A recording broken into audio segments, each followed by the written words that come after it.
Muy buenas tardes y bienvenidos a este Encuentro Iberoamericano de Editores 2018. Las revistas científicas constituyen tradicionalmente el principal medio de comunicación y conservación de los avances de la ciencia, considerada en un sentido amplio, tanto las ciencias puras y naturales como las sociales y humanidades, a través de la organización y publicación de artículos científicos que comunican el resultado de las investigaciones. Con el fin de conocer el estado de las publicaciones académicas en Iberoamérica, nuestros participantes en la mesa redonda, que no es redonda realmente, es rectangular, estarán reflexionando sobre el tema en base a las siguientes preguntas. ¿Cuál es el estado de la producción bibliográfica iberoamericana? ¿Cuál es la situación de los saberes emergentes y los nuevos autores? ¿Cómo impacta a los estudios historiográficos la ausencia de datos? ¿Cómo afectan las corrientes europeas y norteamericanas las publicaciones iberoamericanas? ¿Cuáles son las tendencias de las corrientes etnocéntricas? ¿Cómo se articula el sistema bibliotecario con las fuentes de información y el aspecto institucional con las fuentes del conocimiento? ¿Cuál es el estado de la infraestructura de las bibliotecas y los repositorios? Bien, nuestros participantes, como ya les mencionaron, es Mila Cahue, Iván Garrigio, Pedro José Ortega, Lucero Arboleda. Por favor, Mila Cahue tiene 12 minutos para hacer su presentación.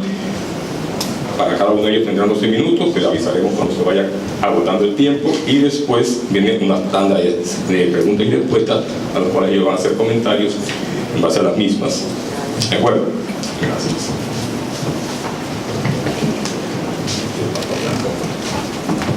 Yo os digo la verdad, doctor Guillén, muchas gracias, pero creo que me habéis oído bastante. Dado la escasez de tiempo, prefiero que empiecen mis compañeros y luego ya hacemos el debate y matizaremos una serie de cosas. De toda la temática que ha mencionado el doctor Guillén, afortunadamente mis compañeros de Clarivate Analytics en sus conferencias os van a dar información más detallada. Entonces, en esta mesa redonda yo quería más participar como parte del debate, parte de las preguntas, parte de los matices, y me gustaría darles preferencia, si me permite doctor Guillén, a los compañeros para que tengan tiempo para exponer todo lo que tienen que decir, que es realmente vuestro tiempo. Nosotros tenemos mucho, así que por favor, Giovanna, es todo un cuestionario, toda esta pregunta, un trabajo enorme. Como supongo que la pregunta se refiere a la producción bibliográfica de contenido científico, es decir, a la literatura científica publicada en canales formales, voy a traer a la mesa algunos elementos desde mi propio conocimiento y de mi seguimiento sistemático de análisis de la producción bibliográfica dominicana, empleando 3 herramientas metodológicas.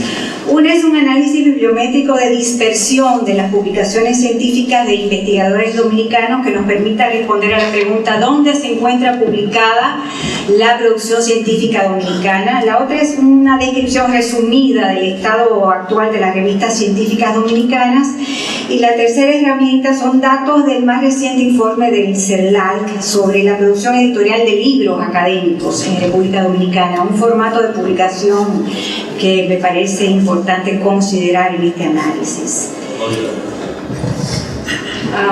Hay que empezar diciendo que no existen en República Dominicana bases de datos que recojan la producción científica completa del país, de manera que para poder responder a la pregunta de dónde se encuentra publicada la producción científica dominicana hay que consultar muchas y diversas fuentes externas de datos para responder esa pregunta. En un amplio estudio que presenté el año pasado, que me planteé como objetivo identificar todas las publicaciones científicas de República Dominicana que se encontraban indexadas en un amplio conjunto de 80 bases de datos de reconocida calidad. Fue un estudio retrospectivo y longitudinal que abarca casi 100 años hasta diciembre del 2014. Como resultado, el 49% de todas las publicaciones científicas atribuidas a República Dominicana se identificaron en las bases de datos de la Web of Science y de Scopus, y el 51% en las otras bases de datos, 30% en bases de datos internacionales como Francis, Pascal, Capastrax, Econlit, SciInfo, Inspec, Compendex, ACM Digital Library, por ejemplo, y 21% en bases de datos iberoamericanas como LILAC, Cielo, Redalic y las bases de datos datos del CSIC de España.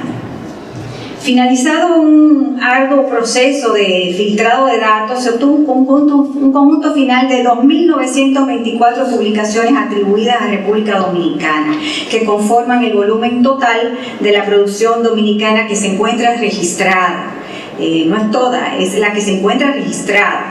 En adición a los registros solapados, las bases de datos Web of Science y Scopus aportan de forma exclusiva el 33% de los documentos dominicanos y las otras bases de datos el 39%. Y esto tiene una importancia radical, puesto que significa que alrededor del 40% de la producción científica dominicana es invisible para la comunidad científica internacional y es una producción que tampoco se toma en cuenta en los análisis comparados de países de Essential Science Indicators o CIMAGO, por ejemplo.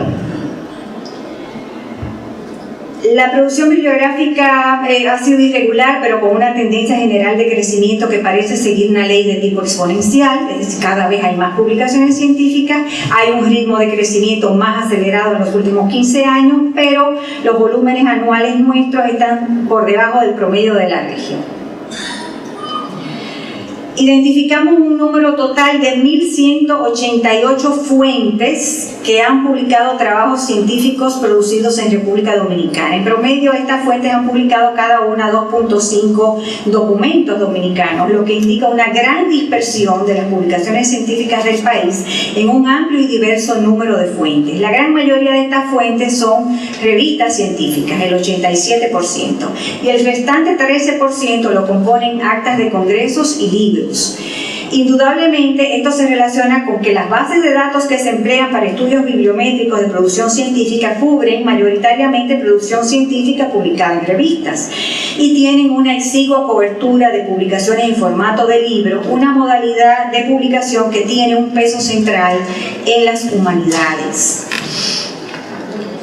La mayoría de las revistas que han publicado trabajos científicos de República Dominicana son europeas y norteamericanas, principalmente de Estados Unidos y Reino Unido. Sin embargo, las revistas editadas en América Latina y el Caribe en conjunto han publicado el 58% del total de documentos dominicanos. Las norteamericanas recogen apenas el 31% y las europeas el 8%. Empleando la técnica de Bradford para calcular la dispersión estadística, comprobamos que la mayor parte de los trabajos producidos en el país se concentran en un número muy reducido de revistas. 176 revistas concentran el 60% de la producción científica del país. Entre las revistas del núcleo Zona 1, es decir, las que concentran más artículos de investigadores de República Dominicana, están Contraception, la revista Panamericana de Salud Pública del área de salud, Plant Disease, Agronomía y Mesoamericana en el área de Ciencias de la Vida, Journal of Radio Analytical and Nuclear Chemistry, la revista de la Sociedad Española de Mineralogía en el área de Tecnología, y bueno, el Anuario de Estudios Americanos, una revista española, y el Archipiélago del área de Humanidades, son las revistas que concentran más artículos científicos dominicanos. Encontré 10 revistas dominicanas indizadas parcialmente en al menos una de las, o a veces en varias, bases de las bases de datos que consulté en mi investigación. Aunque la gran mayoría de estas revistas ha dejado de publicarse, hay que destacar el importante papel que han desempeñado las revistas nacionales que han logrado estar indexadas o que se encuentran indexadas actualmente en la difusión de la ciencia que se produce localmente. Puesto que aunque estas revistas apenas representan el 0.8% de todas las revistas que han publicado artículos dominicanos, estas 10 revistas han difundido alrededor del 25% de los trabajos científicos del país. Habría que considerar, por otra parte, que algunas revistas científicas dominicanas de buena calidad y larga pervivencia no se encuentran indizadas en ninguna base de datos. Por tanto, la producción científica del país que se encuentra documentada en estas revistas no ha alcanzado visibilidad internacional. La revista Moscosoa del Jardín Botánico Nacional, la revista Clio de la Academia Dominicana de la Historia, el Boletín del Museo del Hombre Dominicano, más recientemente la revista Novitates Caribaea del Museo Nacional de Historia Natural, han publicado centenares de artículos con resultados de investigaciones, muchas de las cuales tienen una relevancia indiscutible, pero que por el hecho de no estar recogidas en bases de datos internacionales, no han sido tomados en cuenta en las mediciones de los resultados científicos del país. Sobre la situación actual y general de las revistas dominicanas, el directorio de la TINDEX es el sistema de información más completo, diría así. En la actualidad, de las 296 revistas registradas en el directorio de la TINDEX, solo 66 están vigentes, es decir, solo el 22% de las revistas están vivas. De las 66 revistas vivas, 42 son revistas de investigación científica y la gran mayoría, 60%, son de ciencias sociales. En la República Dominicana la publicación electrónica es aún muy incipiente. Hay un rezago considerable en aprovechar las ventajas que ofrecen las tecnologías de la información para editar y publicar revistas académicas con respecto a lo que está sucediendo en el resto del mundo. Solo 26 revistas dominicanas actualmente ofrecen acceso a sus contenidos en formato electrónico en Internet y apenas 12 revistas emplean plataformas de publicación con contenido indexado a nivel de artículo, cosa que requieren los sistemas internacionales de indexación. Ya hay 8 revistas que utilizan, por ejemplo, Open Journal System, que es un indicador de avance. Sin embargo, estos indicadores son muy bajos en comparación con la proporción de revistas en formato electrónico de otros países y con el promedio general de la región iberoamericana. En cuanto a la calidad editorial, las revistas dominicanas se evidencian grandes debilidades en las revistas dominicanas concernientes al cumplimiento de estándares internacionales de edición científica que son ampliamente aceptados y utilizados mundialmente. Solo 11 revistas dominicanas vigentes han calificado para el catálogo de la TINDEX y lamentablemente este número, lejos de aumentar, es probable que se vaya a reducir cuando entre en vigencia este año el nuevo catálogo de la TINDEX, en el que solo ingresarán revistas en formato electrónico evaluadas con una batería de criterios mucho más amplia y más exigente. Muy pocas revistas dominicanas están indexadas en otras bases de datos internacionales o regionales. No hay ninguna revista dominicana en la Web of Science y por tanto no hay ninguna referida en Journal Citation Report. ¿Perdón? Ahora hay 2. Ya hay 2. En Scopus se encuentran 3 títulos que se ha descontinuado su cobertura, por lo que no se incluye ninguna en Simago Journal Rank. No está en Journal Citation Report. No. En la República Dominicana no se ha desarrollado un índice nacional con indicadores de calidad para categorizar las revistas científicas, que también es una limitación. Con respecto a los libros, no es posible ahora mismo obtener una buena aproximación al volumen total de lo que es la producción editorial de libros de contenido académico o científico editados en República Dominicana, ni siquiera a través de la base de datos de la Agencia Dominicana del ISBN. La tabla que presento en pantalla muestra los datos del más reciente informe de CERLAC sobre el volumen total de libros dominicanos con registros ISBN en comparación con la producción editorial de otros países de la región. Pero estas cifras no indican la totalidad de libros publicados en República Dominicana, pues se sabe que en el país, en general, no hay una práctica sistemática de gestionar el número ISBN de los libros que se publican. Como paso previo a realizar un estudio sobre la edición de libros específicamente académicos, es decir, de contenido académico y científico, es fundamental delimitar qué es una editorial académica y definir qué es un libro académico o científico. Se podría convenir que editorial académica es aquella que publica fundamentalmente libros de interés para la comunidad científica, académica o universitaria, o que tratan sobre disciplinas científicas. Pero para hacer operativa esta definición y poder identificar los libros académicos de calidad científica, hay que desarrollar un sistema de clasificación con criterios de validación, y eso no existe. La otra pregunta que se nos plantea en esta mesa es cómo se ha articulado, toda esta primera parte ha sido sobre la producción bibliográfica. Esta segunda pregunta se refiere al consumo de información científica, es decir, cómo se articula el sistema bibliotecario con las fuentes de información. Hablar del sistema bibliotecario dominicano en general produce muchas imprecisiones, debido a que existe un desequilibrio muy notable en el grado de desarrollo de las bibliotecas universitarias dominicanas. De cualquier modo, se puede afirmar que alrededor del año 2005 las principales bibliotecas universitarias empezaron a desarrollar sus colecciones de recursos de información en formato electrónico para transformarse en lo que son hoy bibliotecas híbridas que ofrecen servicios presenciales y en línea a través de sus portales o sitios web. Las vías de adquisición de las fuentes de información han estado condicionadas por las propias características de ese mercado, en el que coexisten diversos modelos de negocios sobre los productos de información académica y científica. Algunas bibliotecas han desarrollado colecciones de fuentes de información a través de suscripciones anuales a bases de datos en texto completo, paquetes de revistas académicas y enormes colecciones de libros electrónicos, y también seleccionando título a título revistas, libros e incluso artículos individuales para adquisición perpetua. Hoy en día, como resultado de ello, las principales bibliotecas universitarias del país cuentan con un conjunto robusto de recursos de información de alta calidad al servicio de las actividades docentes e investigativas. Algunas bibliotecas se han asociado para aprovechar las ventajas de la adquisición cooperativa de recursos de información y han ido desarrollando una infraestructura tecnológica adecuada.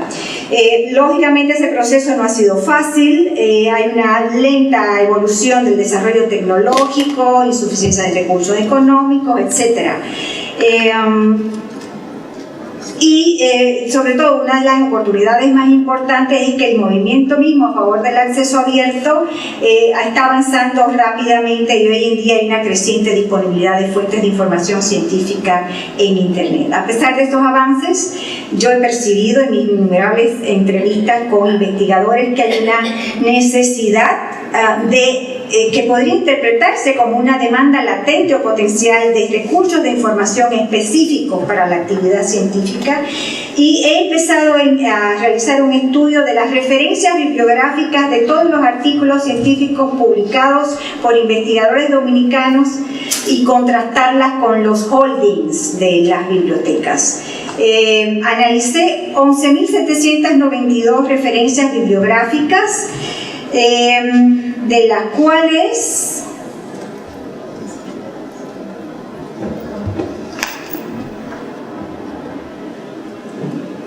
estas son las revistas más utilizadas por los investigadores dominicanos.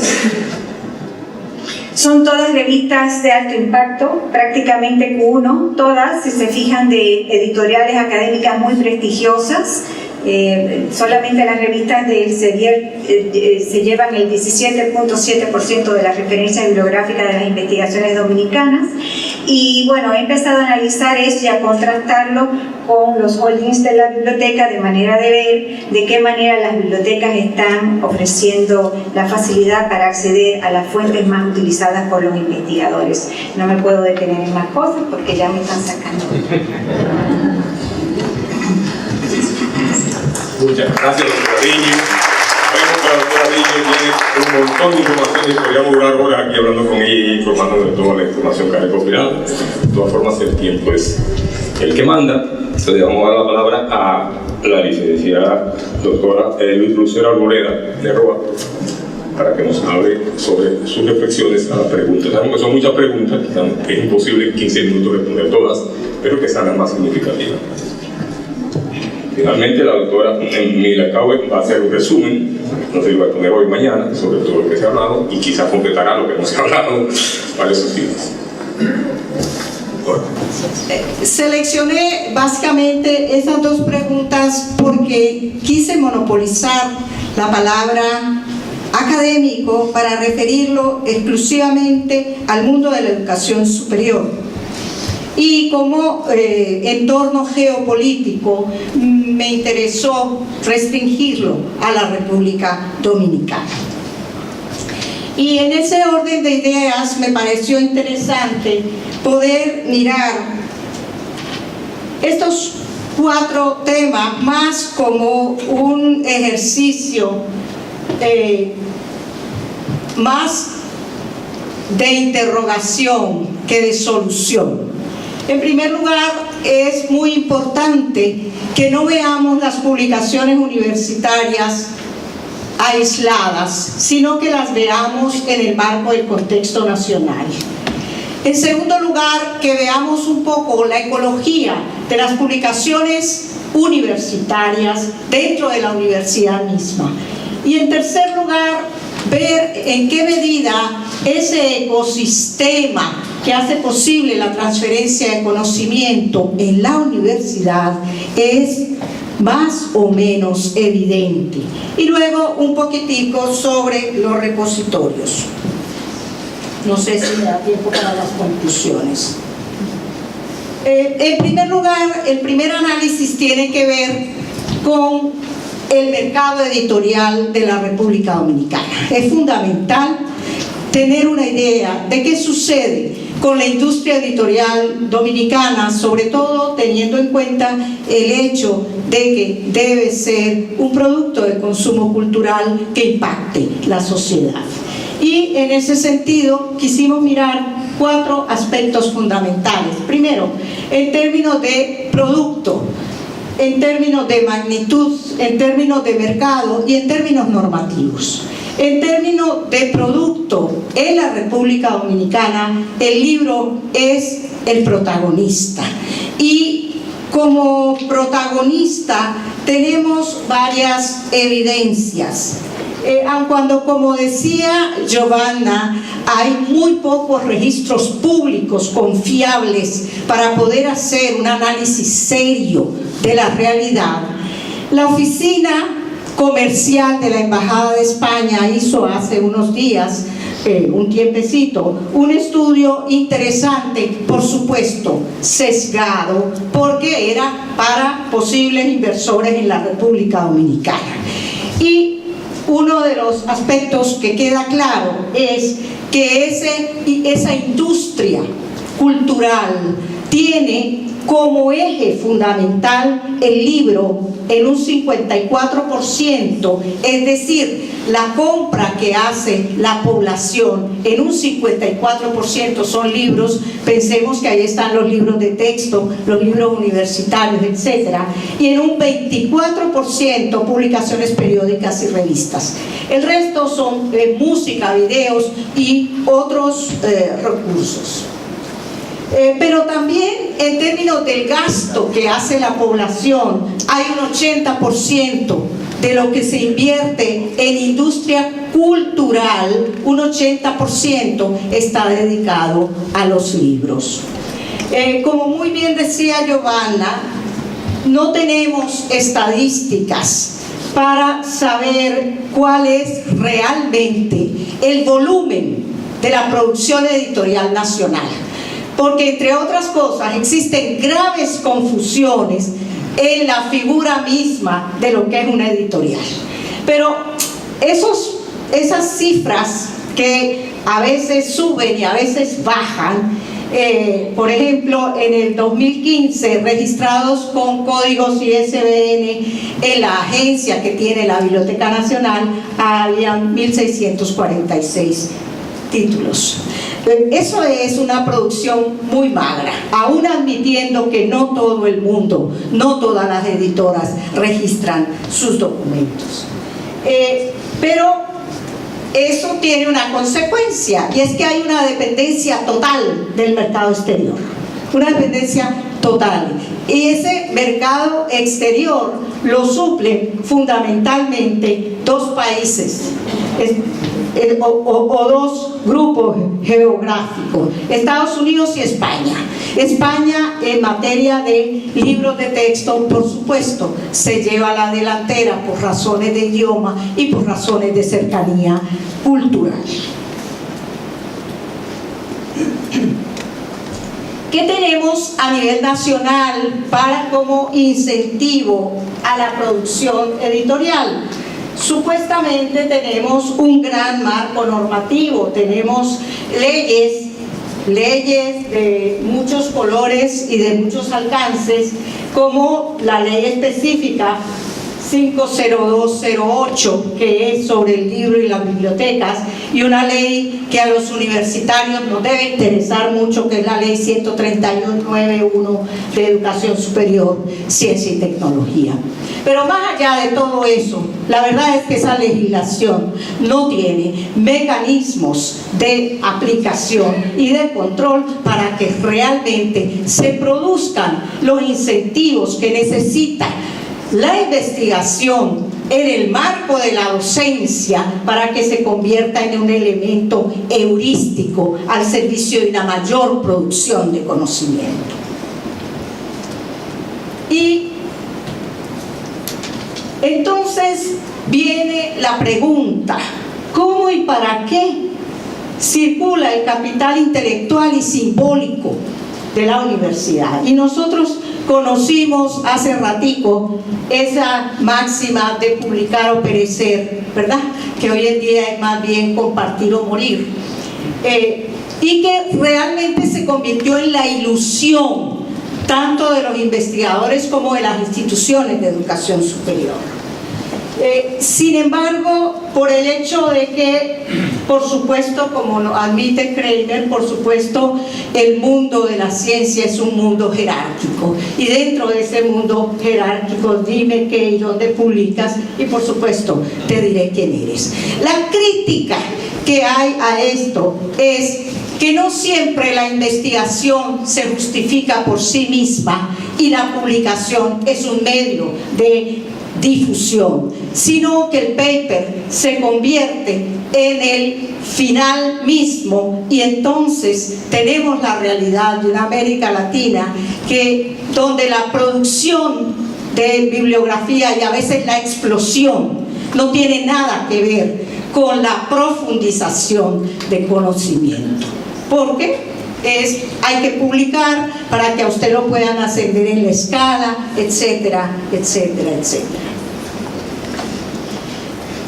Lo que valdría la pena es ver en qué medida en el ecosistema de la universidad se da de verdad esa relación orgánica entre docencia, investigación y difusión científica. ¿En qué medida eso realmente se da? Yo no tengo mucha evidencia de que se dé, pero sí debo llamar la atención sobre el hecho de que hasta cierto punto el descuido en las políticas públicas en materia de gestionar insumos de conocimiento ha llevado en nuestras realidades a que perdamos iniciativas como, por ejemplo, el programa de libros de texto de la Organización Panamericana de la Salud, que significaba un gran respaldo en la parte de formación. El caso de programas como Hinari, Ágora y OARE, que daba acceso a las mejores revistas del mundo. Y hasta qué punto la carencia total de responsabilidad en materia de políticas públicas ha hecho que todo estas posibilidades académicas se deslicen hacia el mundo comercial y realmente no tengamos alternativas de tener acceso masivo a información de calidad. Es un planteamiento en ese sentido. Por supuesto, las universidades luchamos para tener publicaciones que al tiempo que satisfacen las demandas de docencia, investigación y vinculación con la sociedad, logren tener la visibilidad que se necesita para estar presentes, porque de lo contrario nos pasa lo que ocurrió con el estudio. En el estudio hay tres mercados: un mercado formal, un mercado informal y un mercado que llamamos mercado sombra. En ese mercado sombra están las universidades por su invisibilidad. Y cuando publican listas de editores, no aparece una sola universidad. De manera de que esta cadena de publicación que reclama la convergencia digital, donde hay tres actores fundamentales, los autores, los editores y los lectores, y donde cada vez más hay la convergencia de múltiples fuerzas, esa cadena de publicación es altamente exigente para la universidad, para plantearlo en los términos más sencillos. Y una de las exigencias grandes que tiene eso es que en la universidad debe darse un microsistema que tiene al docente, que tiene al investigador y que tiene al bibliotecario como elementos fundamentales, claves para que el microsistema pueda funcionar. Y yo en ese sentido quería un poquitico identificar algunas solamente de las características que tiene el entorno de las publicaciones universitarias. Primero, en términos de identidad, nos damos el lujo de tener editoriales independientes, desconocidas pero independientes. Muy bien, somos independientes. En segundo lugar, tenemos una organización que, más allá de que se llama centro, departamento o como sea, es dependiente de una instancia institucional, lo cual no le garantiza que a la hora de planificar se dé la orgánica vinculación entre el programa de publicaciones y los proyectos académicos. En términos del perfil de los gestores, el editor es una figura desconocida en nuestro medio, que no tiene un perfil asentado y que además nadie está dispuesto a trabajar en algo donde no tiene perfil y donde no es lo suficientemente reconocido. Y por supuesto vemos una precariedad de ese microsistema. Yo lo quise demostrar de manera muy rapidita. Estas cifras van a ser divergentes con relación a las que presentó Giovanna, porque son puntos de vista distintos. ¿Qué hice? Se investigaron los catálogos en línea de bibliotecas universitarias, 6 bibliotecas universitarias. ¿Qué tiene registrado en su catálogo en línea esas bibliotecas universitarias? Y de eso, ¿qué está representado, por ejemplo, en el catálogo de la Biblioteca del Congreso de los Estados Unidos? Un excelente ejercicio, porque no necesitamos mucha cosa para entrar al catálogo de la Biblioteca del Congreso de los Estados Unidos, pero sí necesitamos que dentro de nuestras universidades ese microsistema funcione adecuadamente. Y ahí están las cifras. Por otro lado, yo no creo que esas 3 instituciones cuyos acervos en el catálogo en línea no pudimos identificar por razón de la estructura misma del catálogo, no creo que esa sea su producción. 76, 59 y 45 en toda la vida de esa institución. Todas estas son instituciones de más de 20 años de existencia. ¿Qué queremos demostrar? Que el microsistema no funciona. Y bueno, ese microsistema tiene un sistema para la transferencia de información, para la transferencia de conocimiento en la universidad, con 3 subsistemas. En primer lugar, los catálogos en línea de las bibliotecas, los repositorios institucionales y los portales de revistas. Casi siempre esos portales de revistas se nutren de los repositorios institucionales. Lo que tienen es a base de los repositorios. ¿Quiénes tienen repositorios institucionales en la República Dominicana? Estas 3 instituciones: el Instituto Tecnológico de Santo Domingo, la Pontificia Universidad Católica Madre y Maestra y la Universidad APEC. En algunas instituciones hemos seguido evaluando en los últimos 3 años que ha ido pasando con la utilización de los repositorios y va mejorando considerablemente. Solo quería dejar para discusión, primero, la necesidad de que los universitarios que hacemos investigaciones en tantas cosas nos investiguemos a nosotros mismos. Y el sector editorial de las universidades debe ser investigado. Muchas gracias.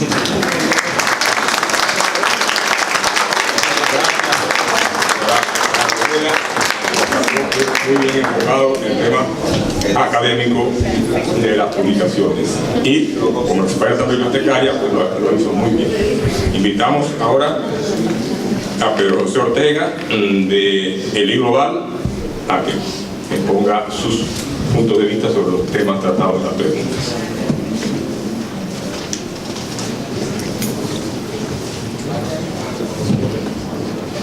Muchas gracias por la invitación, compartir con este lujoso panel de académicos, ¿no?, que comparte con nosotros también el día de hoy.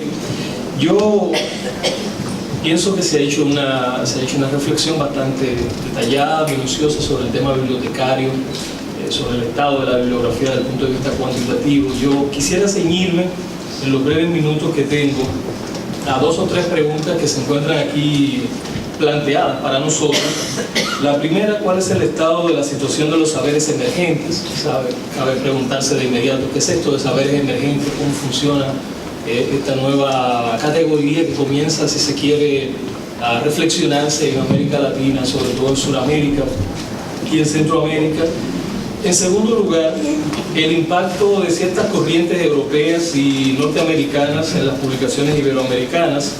Me parece que valdría la pena también, luego de eso, reflexionar un poco algunos retos que nosotros tenemos cuando observamos ese impacto de ciertas corrientes de pensamiento sobre el pensamiento latinoamericano, sobre el pensamiento local caribeño, si se quiere, y dominicano. Para estos fines yo he hecho el esfuerzo de reunir en un texto que voy a entregar a la coordinación, vista la premura del tiempo, que voy a resumir para ustedes. Y para ese texto he agrupado, diríamos que 3 principales corrientes de pensamiento que han impactado la bibliografía que nosotros solemos revisar en América Latina y sobre todo también en el Caribe. Un ejemplo palpable de lo que voy a decir, al menos antes de iniciar, es el hecho mismo de cuando vamos a la librería.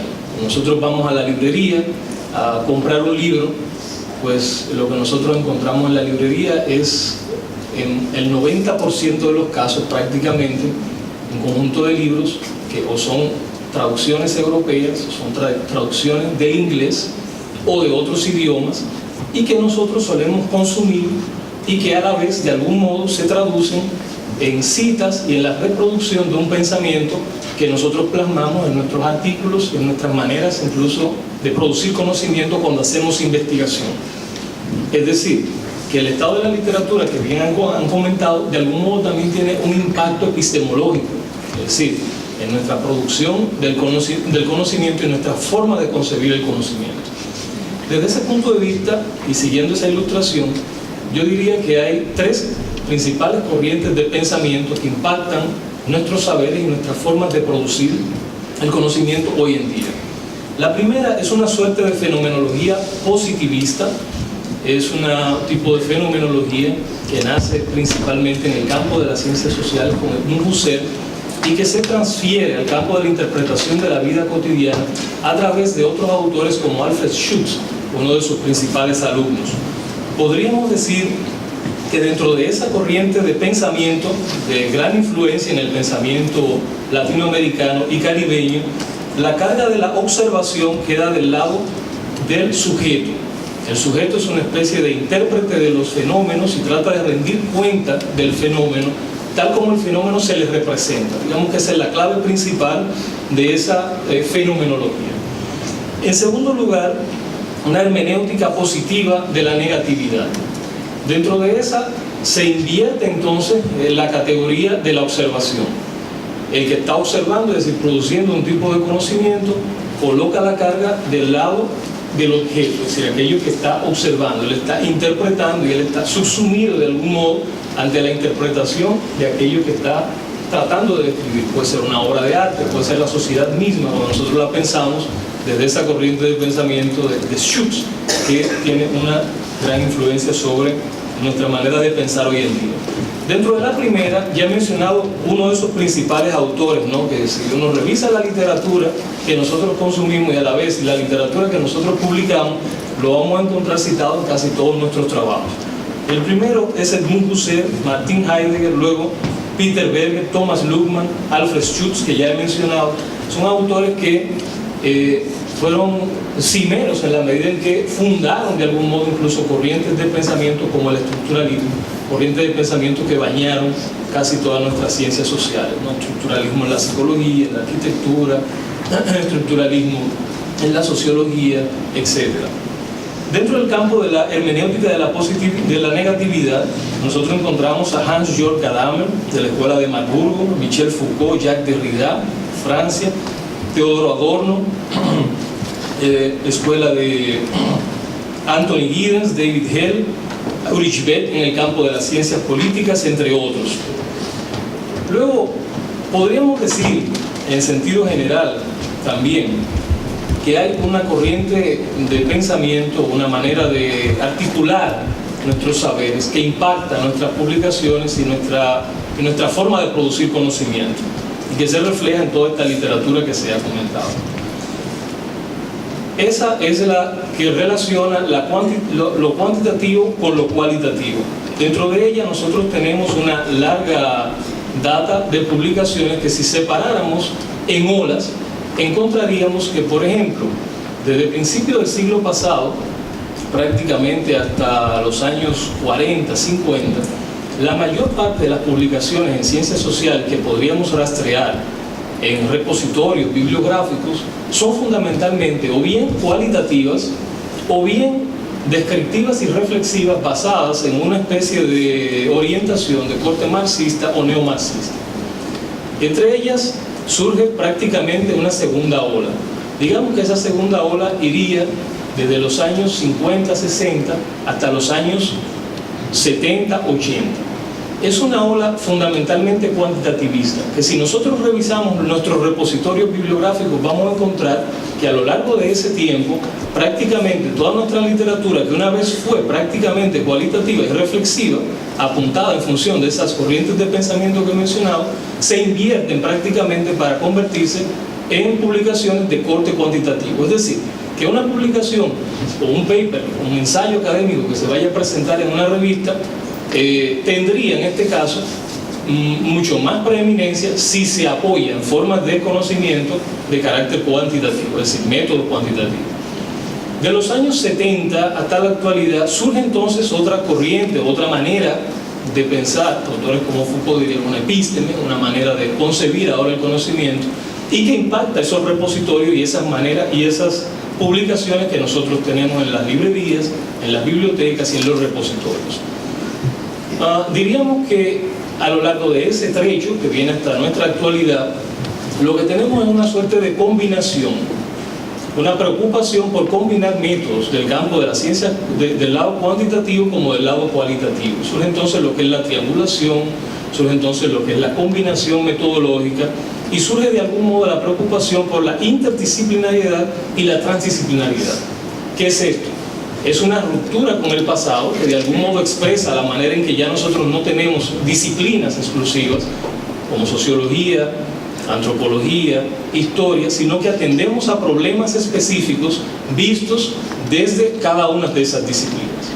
Diríamos que a partir de ese momento también surge un elemento fundamental que baña esta manera de pensar, que es la ciencia de la complejidad, que antecedía a esas décadas, al menos de manera incipiente, pero que hoy en día viene a convertirse en una especie de paradigma, dentro del cual la mayoría o gran parte de las publicaciones que suelen ser tomadas en cuenta hoy vienen a estar tocadas por esta manera de pensar de la complejidad. Una ruptura con la manera de pensar del pasado, en la medida en que no se trata de una ciencia o una manera de pensar lineal, monocausalista, dualista, sino todo lo contrario, una manera de pensar plural, holística, orgánica, en cuanto se observa un objeto de estudio. De publicaciones de artículos y de libros en ciencias sociales, sobre todo en ciencias sociales, de nuestros repositorios bibliográficos y de los principales congresos que se realizan en América Latina, como por ejemplo el ALAS de la Asociación Latinoamericana de Sociología, que es capaz de reunir aproximadamente entre 5.000 y 7.000 participantes con exposiciones, cada uno exposiciones en el campo de las ciencias sociales, o bien el de Claxo, que es capaz de reunir cada vez que se reúnen, cada año, entre 2.000 y 3.000 científicos del campo de las ciencias sociales. Si nosotros revisamos esto más los repositorios, nosotros vamos a encontrar que más de un 65% de las publicaciones tienen que ver hoy en día con, primero, nuevos saberes como saberes indígenas. Y ahí nosotros encontramos una variedad de manifestaciones, sobre todo en Brasil, Perú, Bolivia, Ecuador, Argentina, parte de Centroamérica como El Salvador, por ejemplo, donde la mayor parte de las publicaciones intentan, si se quiere, decolonializar, intentan disciplinar la manera tradicional de nosotros pensar, e intentan rescatar a través de esto un tipo de saber que una vez estuvo prácticamente excluido de lo que nosotros concebimos como saberes hoy en día o conocimiento.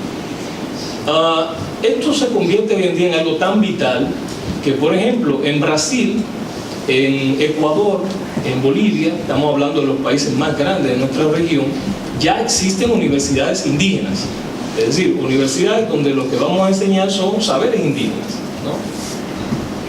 En segundo lugar, dentro de todo esto y dentro de ese 65% que estoy tratando de describir, nosotros encontramos que la mayor parte de las publicaciones apelan a un concepto nodal, que es el de decolonialidad. ¿Qué significa decolonialidad para nosotros? Significa una suerte de epistemología del sur, una suerte de nuevo pensar, distinto al pensar positivista en el sentido lineal, monocausalista de la palabra. Intenta reflexionar a América Latina desde una manera y de una perspectiva cada vez más propia, si se quiere. Autores como Aníbal Quijano, entre otros, del Perú, tienen una profunda influencia sobre esta manera de pensar y podemos encontrarlo citado en prácticamente la mayor parte de estas publicaciones. En tercer lugar, nosotros encontramos un antiutilitarismo. Ese antiutilitarismo se remonta incluso a la época de Rodó, José Enrique Rodó, ese pensador del siglo prácticamente antepasado, pero que vivió hasta el siglo pasado, mostrando una producción, si se quiere, sumamente prolífica, y fue uno de los primeros en plantearse una respuesta contundente al impacto que tenía el capitalismo en nuestras formas de organizar la sociedad. Eso que apareció de manera incipiente en Rodó, hoy se convierte prácticamente en la mayoría de las publicaciones a las que estoy haciendo referencia en el campo de la ciencia social, a una respuesta, se constituye una respuesta al utilitarismo de mercado y al utilitarismo capitalista contemporáneo. Finalmente, dos corrientes de pensamiento que, aunque son o ascienden hasta nosotros desde Europa y sobre todo del mundo anglosajón, pero hoy en día empiezan a cobrar sentido cada vez más propio dentro de nuestra reflexividad, que son la transdisciplinariedad y la complejidad que también he comentado. Yo me atrevería a decir que hay algunos retos en medio de todo esto, unos que son si se quiere, tienen unas claves muy prácticas y que tienen que ver con todo esto que ustedes describían hace un momento, y otros que tienen que ver con nuestras propias maneras de pensar a la hora de convertir las publicaciones en un rechazo, eso que usted justamente criticaba hace un momento, ¿verdad que sí? Al hecho de que nosotros escribimos paper como una forma de responder a unas dinámicas que, si se quiere, son dinámicas de mercado, que no son dinámicas intrínsecas y propias de la forma de producir conocimiento o del conocimiento que debemos producir para nosotros y desde nosotros, ¿no? En primer lugar, la ausencia aún todavía de una suerte de teoría del conocimiento propio. Y sobre eso comienza a emerger en América Latina lo que se conoce como epistemologías del sur. dentro de lo cual se agrupa prácticamente todo esto que he tratado de hacer referencia en estos últimos minutos. Esto tiene que ver con una nueva forma de representar la vida, es decir, el carácter representacional de nuestro conocimiento y nuestro saber se mueve hacia el plano de la vida, de la socialidad, de la cooperación, de la socialización y de un tipo de desarrollo distinto a aquel que se apoya exclusivamente en medios monetarios. En segundo lugar, se trata de una sistematización. Nace la necesidad de una sistematización de la decanonización de la ciencia. Así que gran parte de esta literatura a la que estoy haciendo referencia apela a un rechazo a lo que fueron tradicionalmente los saberes europeos, eurocéntricos y anglosajones. En tercer lugar, para ir abreviando, porque sé que me queda poco tiempo, subsiste en todo esto la desdisciplinariedad o la desdisciplinarización de la ciencia, es decir, la ruptura con aquello que tradicionalmente nosotros vimos como apartados estancos del conocimiento. Ya no hablamos exclusivamente de sociología, revistas de sociología, revistas de publicaciones de economía, publicaciones de antropología, no. Ahora estamos tratando de darle un giro hermenéutico, si se quiere, a esa manera de pensar los problemas, y de algún modo, tanto América Latina como nuestro Caribe deben moverse en esa dirección. Es una dirección que tiene que ver exclusivamente, puntualmente, con el mundo editorial, porque el editor es el que escoge, es el que hace el trabajo de escoger, de elegir, seleccionar, poner a disposición del otro. Sin el editor, eso se petrificaría, si se quiere. Con esto, a mí me gustaría anotar, finalmente, un detalle. Y pensando en nuestro país, lo quisiera apuntar de una manera crítica, ¿no? Porque es la única manera de nosotros volver sobre nosotros mismos y entonces tratar de responder a eso. El punto es que sencillamente nosotros todavía no hemos logrado consolidar un proyecto editorial. En la República Dominicana no hay editoras. Nuestras universidades están en un proceso apenas incipiente de construcción de publicaciones. Hace falta darle sentido unitario a todo esto. Hace falta trazar líneas de investigación.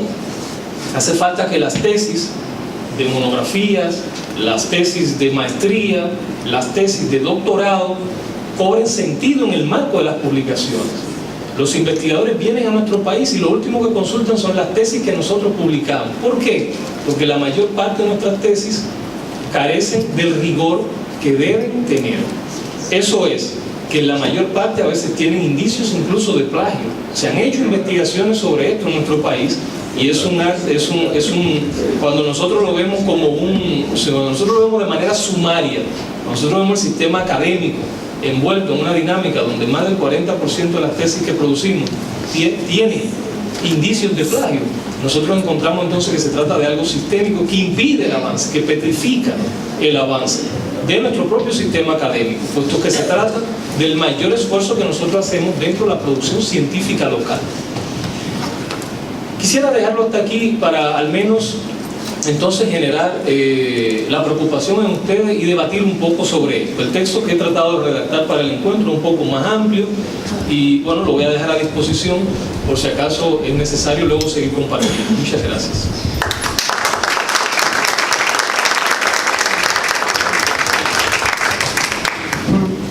Muy bien, muchas gracias. En aras del tiempo vamos a darle a la doctora Mila Cabe 5 minutos para que reflexione sobre lo que se ha tratado aquí y quizás complete algo que no se ha hecho de las preguntas que estaban planteando. Y después vamos al debate final. Aunque tenga poco tiempo, vamos a ver cómo lo comentamos. Gracias, doctor Guillet. Voy a ser muy rápida. Ahora mismo no quisiera resumir todo. Yo no soy quien para hablar de la publicación científica en República Dominicana y mucho menos después de todo lo que he oído tan magnífico, con un análisis tan profundo y con ese abanico tan amplio que se ha recorrido. Sí que es cierto que, claro, yo ¿qué os puedo decir de la publicación? Oye, perdonad, me voy a pedir si podemos bajar el aire. Es que si no mañana estoy mala, no me quiero enrollar. Os voy a decir qué pasa con las revistas latinoamericanas en Web of Science, si podéis tomar nota. De Argentina tenemos 233 revistas indexadas en Web of Science, de las cuales 15 están en el Science Citation Index, 5 en el Social Science Citation Index, 2 en el Arts and Humanities Citation Index y 16 en Biological Records, Zoological Records. Si me faltan números probablemente es porque están o en Cielo o en PubMed o en alguna de las otras colecciones que hay, pero que no son Core Collection. Os voy a decir las que están en las colecciones principales. De Bolivia tenemos 11 revistas en Web of Science, de las cuales 2 están en el Emerging Sources Citation Index y el resto en otras colecciones. De Chile tenemos 160 revistas en Web of Science, de las cuales 22 en el Science Citation Index Expanded, 16 en el Social Science Citation Index, 18 en el Arts and Humanities Citation Index y 39 en el Emerging Sources Citation Index. De Colombia, y aprovecho para felicitar el esfuerzo que está haciendo Colombia en la publicación científica y en dar a conocer y poner en valor el esfuerzo de sus investigadores y de sus instituciones. Tenemos 341 revistas indexadas en Web of Science, de las cuales 12 en el Science Citation Index Expanded, 5 en el Social Science Citation Index, 3 en el Arts and Humanities Citation Index y 150 en el Emerging Sources Citation Index. Para quien diga que no tiene valor el Emerging Sources Citation Index, ahí tenemos a Colombia peleándose y beneficiándose de la plataforma. De Costa Rica tenemos 50 revistas en Web of Science, una en el Science Citation Index Expanded, 27 en el Emerging Sources Citation Index y el resto en otras colecciones. De Cuba tenemos 85 revistas en Web of Science, de las cuales 18 en el Emerging Sources Citation Index y el resto en otras colecciones. La República Dominicana lo voy a dejar para el final, ¿vale? Y además, bueno, así matizo algo que ha dicho la doctora Rillo. Ecuador tiene 18 revistas en Web of Science, 15 en el Emerging Sources Citation Index, el resto en otras colecciones. El Salvador tiene 2 revistas en Web of Science que están en el Emerging Sources Citation Index. Guatemala tiene 2 revistas en Web of Science en otras colecciones. Honduras tiene 1. México tiene 189 revistas en Web of Science, de las cuales 46 en el Emerging Sources, 25 en Science Citation Index Expanded, 14 en el Social Science Citation Index, 2 en Arts and Humanities. Nicaragua tiene 4, de las cuales 2 en el Emerging Sources. Panamá tiene 1 revista en la plataforma, en otras colecciones. Paraguay tiene 5, de las cuales 2 en el Emerging Sources Citation Index. Perú tiene 40 revistas en Web of Science, de las cuales 1 en el Arts and Humanities Citation Index, 16 en el Emerging Sources Citation Index, el resto en otras colecciones. Puerto Rico tiene 2 en otras colecciones. Uruguay tiene 32 revistas, de las cuales 14 en el Emerging Sources Citation Index, resto en otras colecciones. Venezuela tiene 105 revistas en Web of Science, 7 en Science Citation Index Expanded, 2 en el Social Science Citation Index, 1 en el Emerging Sources Citation Index y 37 en el Emerging Sources Citation Index. El 0 minuto que me queda lo voy a dedicar a la República Dominicana, que es, tenemos 2 revistas en la plataforma Web of Science.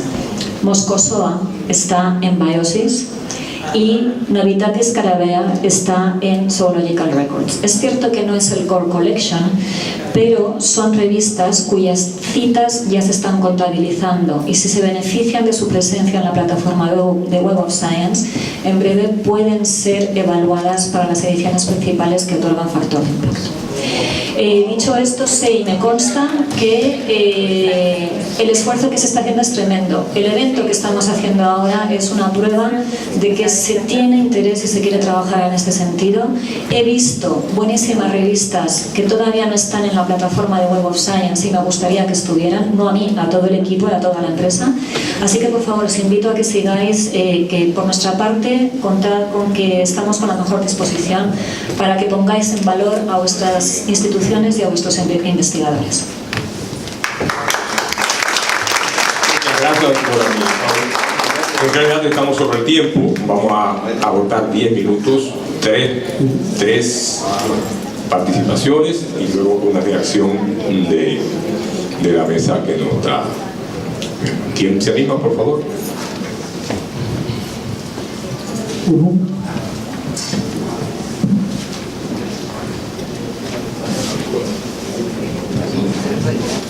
Así, gracias. Buenas tardes. Bien. Carmelina Olivo de Senimana. Bien, yo quería felicitar a las colegas que hicieron un panorama bastante claro de la realidad nuestra en República Dominicana y en el mundo académico sobre todo. Y lo mismo al panorama que dio el global, que aunque fue otra perspectiva, pero también al final digo algo muy importante, y es lo que yo quiero comentar, que él hablaba del plagio. El plagio en Dominicana es consecuencia de que en las universidades las competencias informacionales no son enseñadas. Muy pocas universidades, apenas 3 o 4, 5 o 6, y todavía los niveles de formación que se dan, en algunas de las que lo dan, otras lo tienen muy bien y son los temas que deben tratarse, pero realmente esas competencias en el estudiante de hoy y el ciudadano de hoy son indispensables. Por lo tanto, es algo que tiene que trabajarse y crear políticas, como Lucero ha hablado ahorita, sobre políticas a nivel de Estado, tiene que ser a nivel de reglamentación, de la forma que sea, pero realmente no es algo obligatorio. Y hoy en día esas competencias son parte de la malla curricular, como en el caso de una universidad aquí, que no voy a mencionar el nombre, que la han logrado hace muchos años, incorporar esas competencias dentro de la malla curricular. Y es una de las debilidades que hay. Por eso hay el plagio, porque los mismos profesores tampoco saben.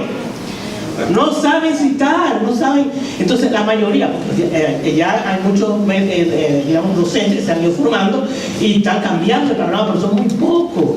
Y es una realidad en nuestro medio. Ese era el comentario que quería decir. Muchas gracias, Carmelina. Por favor, la siguiente intervención. Muy bien. Yo. Buenos días, mi nombre es Luis Álvarez Rodas, del Ecuador, y soy editor general de la Universidad Politécnica Salesiana. Me da mucho gusto decir que de las 18 revistas que son del Ecuador, 6 son nuestras. Entonces aportamos más o menos del 35%. Me ha gustado mucho el tema que ha desarrollado Pedro.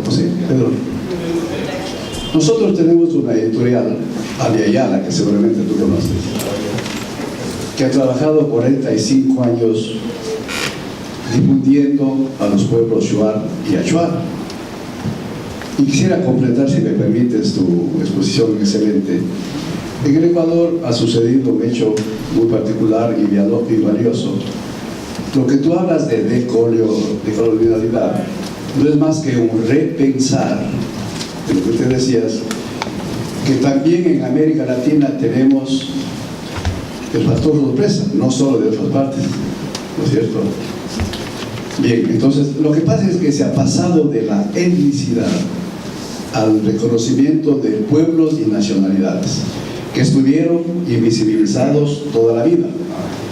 Por eso es que nuestra Constitución es intercultural, es decir, se ha pasado del Estado nacional al Estado plurinacional, que es el hecho de reconocer a los pueblos y nacionalidades indígenas, 14 en el Ecuador, y ahora tenemos gente en el Parlamento, ministros, embajadores, porque se ha hablado, lo que aquí no voy a hablar yo, en este momento, de dos palabras importantes: la interculturalidad, que a veces tenemos miedo de hablar de esto, porque es simplemente reconocer al otro, y eso es lo que hemos hecho en el Ecuador, y ahora pues vivimos normalmente indígenas, mestizos, blancos, o como lo llamemos.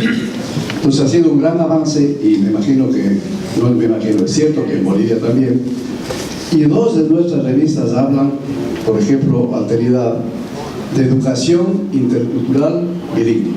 Y de hecho nuestra universidad tiene una carrera, porque nosotros los salesianos hemos atendido a los indígenas tanto de altura como en la Amazonía. Y la otra revista, que es de una colección de filosofía de la educación, igual aborda temas de interculturalidad. Muchas gracias. Muy bien. Próxima intervención, por favor. Muchas escuchando las estadísticas que presentan de República Dominicana, en Colombia vivimos algo similar. Los editores eran nombrados únicamente de acuerdo con la cantidad de horas que les sobraban de la docencia para que editaran una revista. De pronto a algunas universidades en Colombia no les pasaba eso porque tenían de pronto otro tipo de acceso. Sin embargo, sí me hacen varias preguntas al respecto. Parece que nos parecemos en algo. 1. Analfabetismo editorial científico.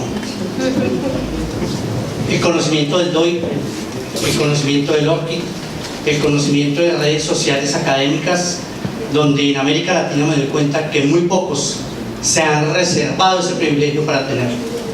Y no ha sido para que todo el mundo de la comunidad científica universitaria de América Latina lo tuviera. Por otro lado, el malincheísmo editorial en el que estamos. Malinche, la indígena que recibió a Cortés, y creo que ahí es un poco lo del pensamiento del colonial. Sería bueno preguntar hasta qué punto todo el conocimiento científico de América Latina sirve para todo el mundo. Cuando hay problemas contextuales y hay inclusive revistas indexadas que tratan problemas muy regionales, que son científicos y son serios, y tratan de salir de este sistema. Sin embargo, veo que, y con todo el respeto y todo el cariño lo voy a decir, pero esta pelea o no pelea, este escenario que nos pintan entre Elsevier, ICI, vos, donde todos estamos expectantes porque queremos lo mejor, entramos también en dilemas y entramos en controversias inclusive con nuestras instituciones por la visibilidad y el impacto de la ciencia. Yo le preguntaría a la mesa, ¿cuáles serían, no las estrategias, no cuáles deberían ser, sino de acuerdo con nuestras realidades contextuales que tenemos, cuál sería el proyecto editorial para que la comunicación científica, la responsabilidad social de la comunicación científica realmente tenga impacto dentro de los ámbitos en los cuales se desenvuelve el pensamiento latinoamericano?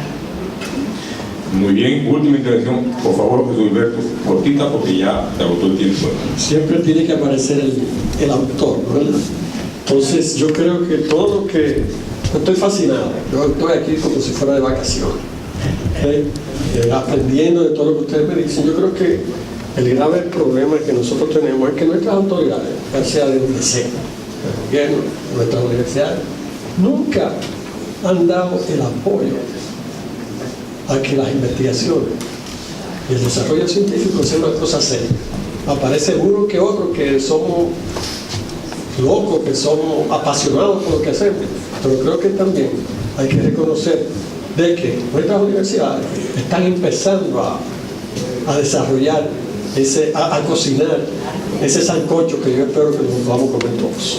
Alguien me pidió 30 segundos, por favor, 30 segundos antes de pasar a la reflexión de la mesa. Buenas, mi nombre es Pedro Solares, desde la Universidad APEC.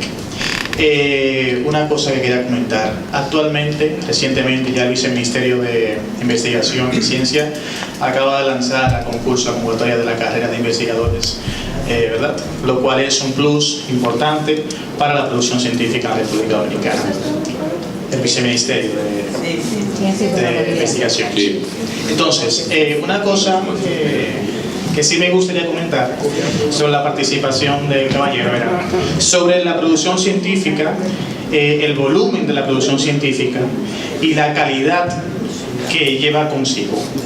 A veces, bueno, desde mi experiencia, la poca que tengo, tengo que comentar que sí he conocido de publicaciones científicas, de una que tiene muchísimo impacto, eso es importante, y de autores o investigadores que tienen mucha, y cuando usted revisa los índices se da cuenta que no hay mucho impacto. Entonces, al momento de producir también hay que tener muy en cuenta la observación que ha dicho el caballero. Bien, muchas gracias. Antes de dar la palabra a la mesa, por favor quiero recordarle que a las 14:30 tenemos aquí una conferencia de indicadores bibliométricos en el CIDE, Programa General para América del Sur, a cargo de Soledad González, de Clarín Analytics de Chile. y a las 13:30 la segunda mesa redonda. Por favor, ahora la reflexión de la mesa. Bueno, yo solamente quería responderle al compatriota colombiano que habló sobre el tema de hasta dónde lo que investigamos realmente se corresponde con nuestra realidad. Teníamos, la presentación era mucho más amplia que lo que pudimos presentar, pero definitivamente la principal reflexión para el sector académico es, por un lado, que cuando su producción es de interés para el mercado lucrativo, se produce un deslizamiento desde los académicos hacia el mundo comercial en materia de publicaciones, y ese es un aspecto muy importante a tener en cuenta.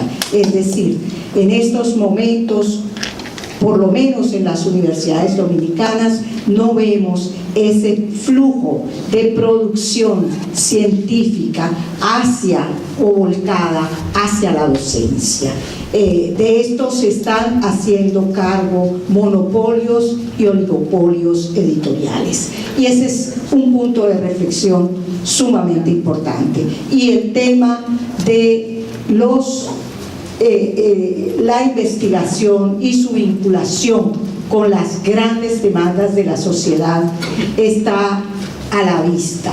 Nosotros teníamos algunas estadísticas de, por ejemplo, dentro de esa sociología de la carencia, de lo descuidados que están aspectos que son fundamentales para el fortalecimiento de las economías de América Latina, temas, por ejemplo, como la biotecnología, totalmente descuidada. En esa misma medida vemos que áreas del conocimiento que ya tienen una gran madurez, como el área de las ciencias sociales y humanidades, pareciera haber una explosión de bibliografía. Esos eran un par de aspectos que teníamos ilustrado, pero por el tiempo no pudimos llevar adelante. Muy bien, muchas gracias. Lucero, ¿otra reflexión, por favor, en la mesa? ¿Una reacción? Sí, autores como Jean-Paul Guédon, Jean Besur y Ana María Cheto tienen años hablando de la división que hay entre ciencia periférica y ciencia principal. En el marco de lo que se conoce como la teoría de la dependencia, buena parte de la producción científica de nuestro país es ciencia periférica, es decir, los investigadores dominicanos nos insertamos en proyectos de colaboración internacional y prácticamente nos insertamos en las temáticas que nos dictan los países centrales para tener la posibilidad de participar en la ciencia internacional.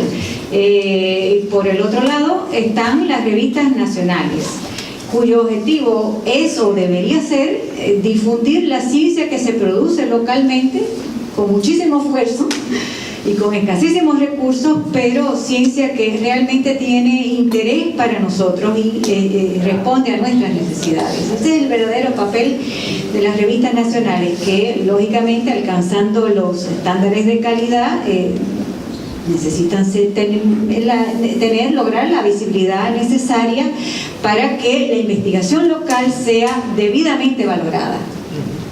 ¿Y alguna reacción, Pedro José? Yo quería incidir, no sé si he entendido mal, si no me corriges por favor, que no ha preguntado que qué interés puede tener una investigación demasiado específica o demasiado regional al resto de la comunidad global. Pues yo creo que mucho, porque yo creo que precisamente esa comparativa de lo que ocurre en cada sitio gracias a esa investigación regional nos permite ver que quizá no somos tan diferentes. El problema de violencia de género, por ejemplo, cómo ocurre aquí, o cómo ocurre en Malasia, o cómo ocurre en Suecia, al final tiene características comunes, aunque se produzcan en cada país. Y que quizá, encontrando lo que nos iguala y lo que nos diferencia, es cómo se pueden aplicar políticas que resuelvan ciertos problemas. Aplicamos esto es una enfermedad social, pero podemos hablar igual del cáncer. ¿Tiene diferencia si ocurre en una persona de un país o de otro? Realmente luego habrá características de cómo se aborda el tema, pero es tan necesaria la investigación local precisamente para comprender muy bien todo lo que ocurre en todos los pequeños grupos y en todas las pequeñas regiones de todo el mundo y aunar precisamente ese conocimiento para soluciones que probablemente sirvan para todos. Yo apoyo mucho la publicación regional porque es necesaria para todos, porque si yo quiero comprender lo que ocurre a lo mejor en mi país, necesito saber lo que está ocurriendo en el tuyo y que tú me lo expliques. Entonces, no permitáis que la gente de fuera venga a contar lo que pasa en vuestros países, contadlo vosotros, porque si yo quiero contar lo que me pasa a mí, lo cuento yo y luego lo debatimos. También Web of Science sirve para eso. Cuando estamos hablando de contextos de investigación, de que ampliéis las redes, de quién está investigando qué, os pongáis en contacto, toda esta información os la damos. Perded el miedo y todo lo que tenéis, todo lo que os caracteriza, ponerlo en valor porque es valor añadido. Y todo esto con el formato de investigación científica como tiene que ser, con la seriedad, el rigor y el profundo interés que tiene para todos. Y si no sé si os he entendido mal, a lo mejor os he soltado aquí un discurso, pero he entendido que era así y que por favor publiquéis regional, por favor publiquéis específico y hacedlo muy bien. Muchas gracias, Mila. Ahora Pedro José, como caballero al fin, de último. Bueno, muchas gracias. Así recorriendo un poco las inquietudes de nuestro encuentro. Yo hacía referencia al caso del plagio porque es una imagen de lo que para nosotros significa un gran reto. Nuestras tesis, monografías no son citadas, son ignoradas totalmente, no solo por el plagio, sino por lo que ello implica. Dentro de nuestras universidades, cada uno de nuestros programas de estudio tiene profesores de metodología, menos una asignatura de metodología existe en cada uno de nuestros programas de estudio, lo que quiere decir que al menos un profesor de metodología existe dentro de cada una de nuestras universidades. Eso tiene que llamarnos a nosotros a preocupación, tiene que invitarnos a nosotros a revisar qué nosotros estamos enseñando en metodología, en qué medida nosotros estamos enseñando a los estudiantes a producir realmente conocimiento, en qué medida no estamos saliendo del paso y los estudiantes andan buscando sencillamente un título, en qué medida nosotros estamos llenando los anaqueles de nuestra biblioteca con tesis que a la postre entonces tampoco son citadas ni tomadas en consideración. Y desde el punto de vista editorial esto tiene un gran significado, porque tal vez el 60 o 70% del esfuerzo científico que nosotros hacemos, lo hacemos a ese nivel, no con fondos de recursos de ninguna institución que nos paga para que hagamos investigación. Ese es el esfuerzo más básico que nosotros hacemos de producción científica, las tesis de doctorado, las tesis de maestría y los monográficos de grado. Si nosotros alcanzamos que eso tenga sentido, en algún punto lo otro podría también tenerlo. Por eso yo he citado el caso del plagio como una imagen de una situación mucho más amplia, ¿no?, y compleja. El segundo aspecto, el que atañe a la decolonialidad, estoy totalmente de acuerdo con el colega que ha reaccionado ante el concepto y a su aspecto nacional e identitario. Ciertamente la decolonialidad nació como concepto orientada en este sentido. Esa fue la decolonialidad de Frantz Fanon, la decolonialidad de Messer. Es decir, que la decolonialidad como concepto nació en nuestros lares, nació en el Caribe francés, en el Caribe anglófono. Y fue la decolonialidad de Leopold Sédar Senghor también, que le antecedió a ellos. Luego, ¿a qué se debe el impacto de este concepto como corriente de pensamiento prácticamente hoy en día en casi toda América Latina, y sobre todo en Sudamérica y en Centroamérica? Se debe a la versatilidad de este concepto. Ese concepto que pasó de ser de colonialidad de la raza, de colonialidad étnica, hoy en día no es solo eso, es una decolonialidad del cuerpo, de las emociones, es una decolonialidad de nuestros sistemas carcelarios. Hoy se habla de decolonialidad de la medicina, cómo llevar la medicina natural, a donde se enseña también medicina tradicional. ¿Por qué en nuestras universidades solo enseñan una forma de medicina y no enseñan otra? Bueno, porque ese es el saber estatuido. ¿De dónde viene? No tengo que responder lo que todos sabemos, ¿verdad que sí? Entonces, decolonialidad hoy es una especie de concepto que apela a la vida en sentido general, y en ese sentido es un rechazo radical a una manera de pensar eurocéntrica, y eso es lo que le ha dado fuerza al número de publicaciones, al número de investigaciones que hoy en día baña prácticamente las revistas científicas en ciencias sociales en América Latina. En efecto, Yo he tratado de reflexionar el caso de las ciencias sociales de manera muy particular, en alguna medida el caso de la humanidad, pero un coloquio como este debería tomar en cuenta también una reflexión en el caso de la producción científica en innovación, en tecnología, en desarrollo, etc. Yo creo que son ámbitos de conocimiento que tienen su propia lógica y que siguen otras particularidades. Otro aspecto que se mencionó fue la pregunta: ¿cuál es el proyecto editorial? Yo, al escuchar la pregunta, no pude hacer otra cosa que recordar a Pedro Enrique Ureña, justamente el pensador que da origen prácticamente, ¿no? que impulsa, que motiva, si se quiere, espiritualmente la universidad donde nosotros nos encontramos el día de hoy. Pedro Enrique Ureña veía la cultura y con ello un proyecto editorial de 3 puntos de vista, es decir, 3 elementos que aunados permiten observar lo que debe ser nuestra cultura y nuestro proyecto, un proyecto editorial, un proyecto de pensar. Esos 3 conceptos son una cultura y un proyecto de pensar amplio, vario y extenso. Amplio, vario y extenso, ¿en qué sentido? En el sentido de su amplitud a nivel cultural, su variedad en el plano de las relaciones con el otro y de nosotros y con nosotros mismos, y armónico en el sentido de nuestras comunidades, de nuestras sociedades y de nuestras industrias culturales. ¿Qué son nuestras industrias culturales? Aquellas que se encargan de generar el producto, dentro de ellos la industria editorial. Finalmente, la última inquietud que tenía que ver con la calidad de las publicaciones. Ciertamente,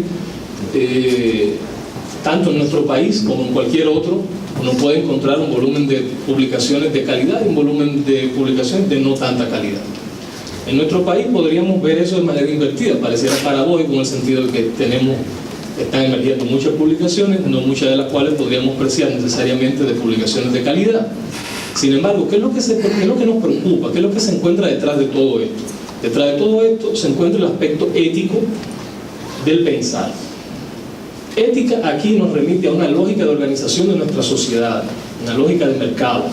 Cuando nosotros queremos publicar mucho para que nos paguen más, para tener más presencia, para obtener más prestigio, más prestancia dentro de los ámbitos académicos, nosotros quizás estamos haciendo ese esfuerzo que puede ser valioso en alguna medida, pero que en otro sencillamente responde a una lógica monetarista de la vida, no necesariamente a una lógica epistémica y con ello de conocimiento.